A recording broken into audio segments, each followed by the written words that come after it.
பெருமாளுக்காக மிகப்பெரிய திட்டத்தை மாற்றி அமைத்த ஆங்கிலேய கட்டுமான பொறியாளரின் உண்மை சம்பவம் பற்றிய பதிவு. ஆங்கிலேயர் காலத்தில் கோயமுத்தூர்லேருந்து மேட்டுப்பாளையம் போறதுக்கு ரயில்வே பாலம் அமைக்கிற பணி தீவிரமா நடந்துட்டு இருக்க காலம் அது. அதில் பணி புரிந்து கொண்டிருந்த பிரிட்டிஷ் என்ஜினியர் ஒரு திட்டம் போடுறார். ரயில்வே ட்ராக் போடப்படும் வழியில் ஒரு பெருமாள் கோவில் இருக்கு, அதை இடிக்கணும் அப்படின்னு நினைக்கிறார். அந்த ஊர் மக்கள் அதற்கு பெரிதும் எதிர்ப்பு தெரிவிக்கிறாங்க. ஆனா அவர் தன்னோட திட்டத்தை மாத்திக்கிறதா இல்ல. அடுத்த நாள் அந்த கோவிலை இடித்து ரயில்வே பாலம் போடணும் நினைக்கிறாரு.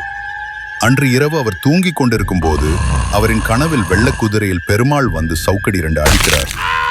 அதில் அதிர்ந்து போய் கண் விழித்து எந்திரிச்ச பிரிட்டிஷ் பொறியாளர் அடுத்த நாளே அந்த பாலம் அமைக்கிற திட்டத்தை முழுவதுமாக மாற்றி வேற வழியில ரயில்வே பாலம் போட ஆரம்பிக்கிறார்.